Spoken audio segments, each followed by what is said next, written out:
Too many people don't understand the world we live in today. They think of things in terms that perhaps ultimately are not relevant, whether it's economic, whether it's someone else's fault, whether it's my little bit won't matter if I drive a little less, if I turn off a light switch, if I eat less meat or no meat, if I make differences in my own life. And to me, that's the biggest challenge. How do we just get more people to wake up, learn how the world really works, get them to take those steps, see that every little step matters, that every one of us does matters, and to take each one of those steps.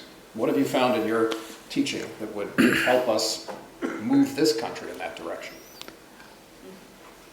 Well, in a nation like this, everybody taking one small step is very important, no question about that. But at the same time, a nation which wields so much power in the world, it's important certain fundamental policy changes happen. Otherwise, we will be just driving on self-satisfaction, but no real solution. So, it's very important that nations come up with policies which are ecologically sensitive and sensible to do. Individual people, of course, they must do because we are democracies. If we don't express our concern in the way we live, the nation or the government is not going to change, the administrations are not going to change by themselves. It is the people's will which is expressed in the form of administrations, because after all, most nations are democratic and it's the people who elect the people who get there, all right? Individual action is important for awareness, because it's this individual action which will ultimately transform or culminate in the form of a sensitive administration. Without individual concern, a sensitive administration will not come. But we've reached a point on the planet where strong policies are needed. Ecologically sensitive policies are needed. You and me switching off the light is great, I don't even turn on the light, so I don't switch off either. Most of the time I'm alone at home, I never turn on the light. I can walk through, darkness very effortlessly. Unless I want to read, I just don't turn on a single light in the house, I'm just fine. The dogs are happy, I'm happy. That's about it. Every other creature is happy, lights are not on. So, yes, all of us can do that. It's very important, because if we are not ecologically sensitive, we will not bring an ecologically sensitive administration or policymakers to the place.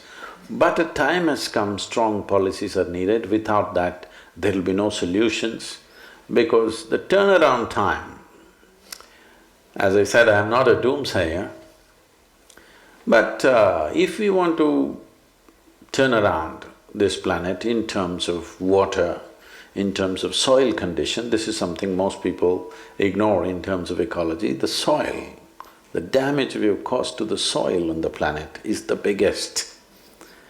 Other things may be visible, ice is melting somewhere, it's visible. But the damage to the soil we have caused across the planet is incredible and most dangerous, because this is where life evolves. You and me are just a little bit of soil. What was soil became food, what was food became flesh and blood. If we don't get it right now, one day we will get it when we are buried. Yes? Most people get it a bit too late, but everybody gets the point at some point. So, these things cannot be turned around with individual action. This needs a worldwide policy. I think if we want to turn the soil around, if we take concrete action in the next 5 to 10 years, in the next 25 to 30 years, we could turn it around quite reasonably. But if, let us say, we don't take any action now and we take action after 25 or 50 years, let's say, after 50 years we want to act, to turn around the same soil, it'll take 100 to 150 years. And that means 4 to 5 generations will go through tremendous, terrible states of life because soil is in a bad condition. If we fix the soil, water is fixed, air is fixed, everything is fixed. soil must be rich and on, because this is the same sod. Well, very well said, and I can give a little context for that. Actually, in the next couple of weeks, the DiCaprio Foundation is going to be releasing a study that we've been working on, a plan, not just a study with MIT, with Berkeley, with a number of other institutions around the world, called One Earth, which identifies a path to no more than 1.5 degrees centigrade warming, which, as most of you probably know, there was an agreement reached in Paris 3 years ago, a climate agreement with 174 nations. And the goal was to stop warming at 2 degrees with a hopeful goal of no more than 1.5. We know that a lot of further disasters will occur if we let it get to 2 degrees. So how would you get to 1.5 was the challenge we gave these great academics, and we took a look at what it would take to do it. And we came up with 3 things. That by 2050, we need to move most of the world's energy to clean, renewable energy. And when we even started talking about this, even 2 or 3 years ago, it seemed like, could you possibly do that? Are the economics and the technology there? And since then, look at how many companies have committed to go to 100% renewables, how many cities, how many states. The state of California, 7th largest economy on the planet, passed a law, signed into law a couple of weeks ago, to be 100% renewable energy powered by 2045, and we have the pathway to do it. The second leg is indeed to get, by 2050, most of our agriculture back to what we call regenerative agriculture, which is regenerating the soil. It's what our parents and grandparents did.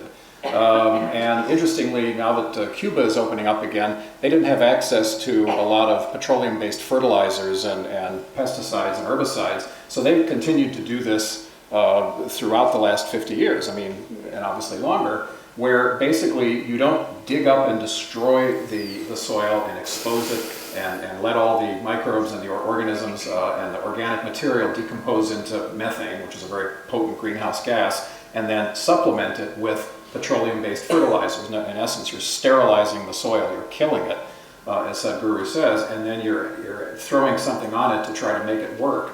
And instead, we just need to go back to the basic concept of using organic material that's there, harvest our crop, put the organic waste back into the soil with light tilling, with light crop practices, and in fact you'll get better yields for far less money and be able to restore water and various other ecosystems.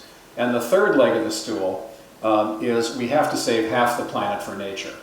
And we're obviously not going to say, oh, well, let's save the southern half and we'll schmutz the northern half. I mean, too late for that.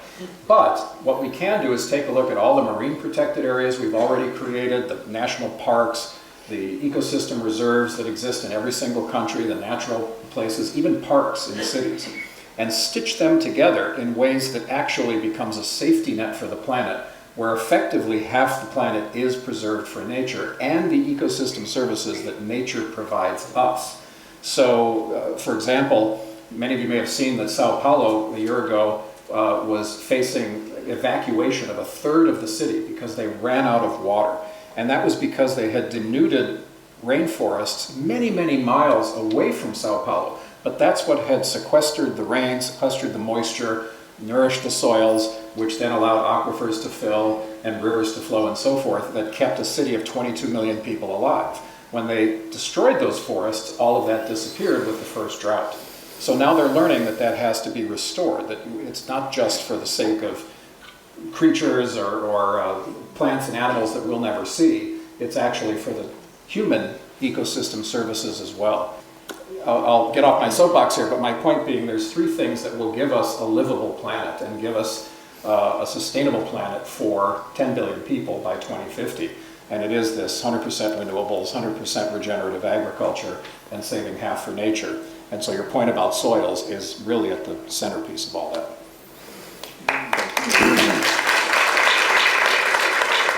Humanity has the intelligence and for the first time the competence to fix things on this planet like never before.